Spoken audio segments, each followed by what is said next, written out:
Here we go. All right, moving on. We're going to get some polls here. It's really just the one poll is the one that I'm going to be talking about here. But if you want to, make sure you're subscribed over to my YouTube channel at The Real Brandalorian. I've been putting up a lot of polls over there.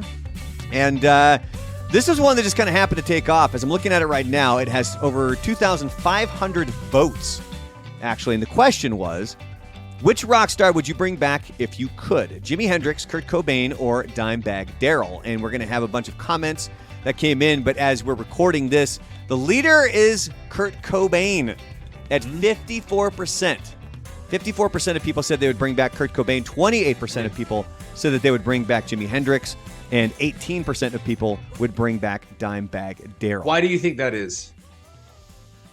Nirvana's got a weird, why that is? Because Nirvana's got a weird resurgence right now. Like you and I have talked about the one video that I did on kind of their VMA performance. It's got well over 1 million views now, and I think there's something with Nirvana right now that is that. And I can't think of what it would be other than maybe Dave Grohl being more in the news with Taylor Hawkins passing away and them sort of doing that concert. Probably. Yeah, I think it's simple. Unfortunately, I think it's really simple. Kurt Cobain wrote songs, and there were songs that were infectious and simple and jingles. And Kurt Cobain, people relate more to songs than to guitar players, and singers more than guitar players. Now, Hendrix is literally the greatest guitar player in history, arguably, or top 5. Dimebag Darrell is amazing and up there. But if you're not a metalhead, you don't really care about Dimebag Darrell. I thought it was funny when, go ahead. What? It's going to be a poll for this week. I get a list of like 4 or 5 guitar players, and who's the best. Like you got Dimebag, you got Jimi Hendrix, Eric Clapton. Yep. You got to put in Jeff Beck. Like Jimmy Page in there. Slash. The last spot, then you get into, it's tough. Usually it's like you get into the real hardcore people, like hardcore guitar players. They'll be like, it's between Hendrix, Eric Clapton, and the one that I just mentioned that I'm blanking on because Jeff I got Beck? 5 names in my head. Right? Jeff Beck. Yeah, Jeff Beck. And Jeff Beck is usually more forgotten by people who just listen to pop music because Jeff Beck hasn't had like a pop hit for forever, like ever. Mm-hmm. But he is like, if you really are a guitar player, most people will say, dude, Jeff Beck owns everyone. He's just not as controversial and popular. He just plays his guitar. And we've missed I just Googled it too, just to make sure we didn't really forget anybody. We missed a ton, dude. We just skipped right over Eddie Van Halen. Oh yeah. Yeah, that's true. Yeah, it's very polarizing.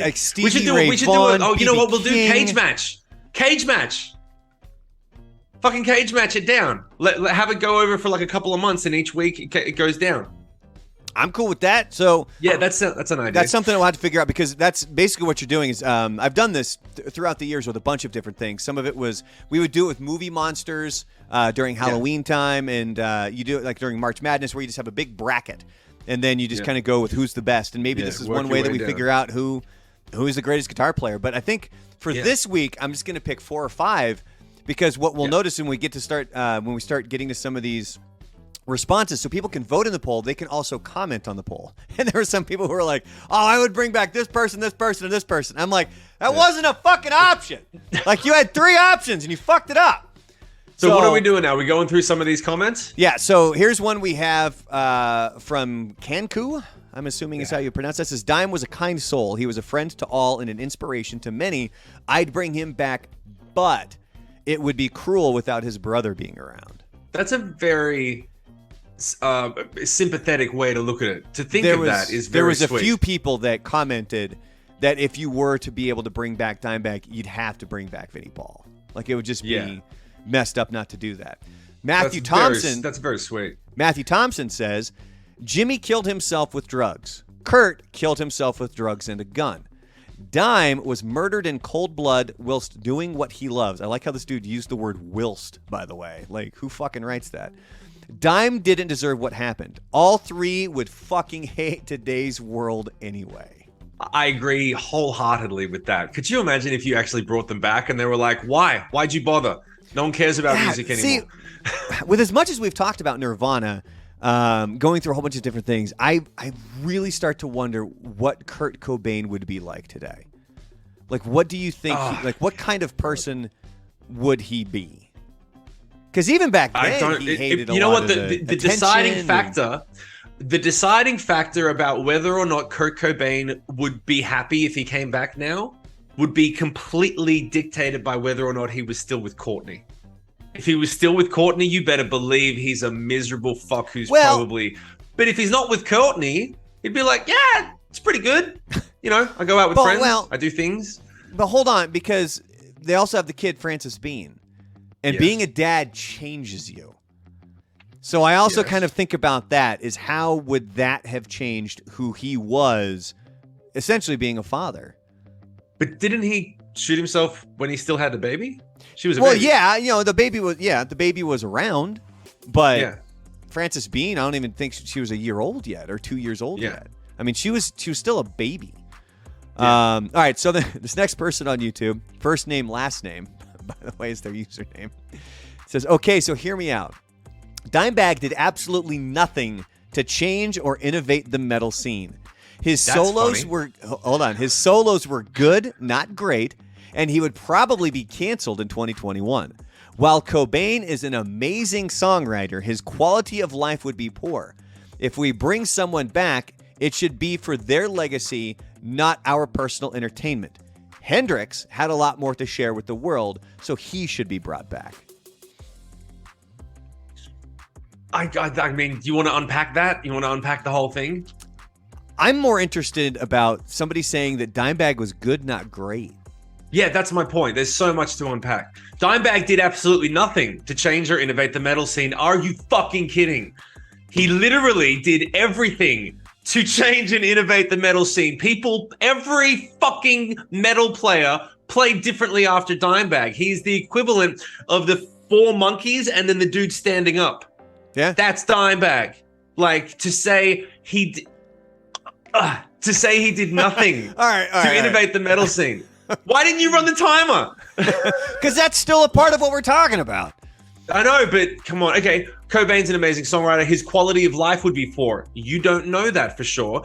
And Hendrix did a lot more to share with the world, so we should bring him back. That's straight up. He had a whole lot more. He had a lot more to share. That's not fair at all. Like, Kurt Cobain probably had a lot more to share as well. Again, Kurt Cobain died on a high. How do you know that the record that was following in utero wasn't going to be another masterpiece? Well, easy. These are people's opinions on YouTube. Yeah, these are my opinions. Why did you show them to me? You know what I'm fucking like. All right, Malachi Coriel says Cobain could do so much more. The other two already did their career. Fucking Hendrix is in the 27 club, dude. He was young. What are you talking about? Yeah. Well, so is Cobain. But he's saying he's saying Jimi Hendrix already had his career. No, he didn't. He still had a whole lot left to go. So. Travis Lone Bear says Dimebag is a monster on a six string, and Jimmy is the GOAT, but would pick Randy Rhoads, who was not in the equation.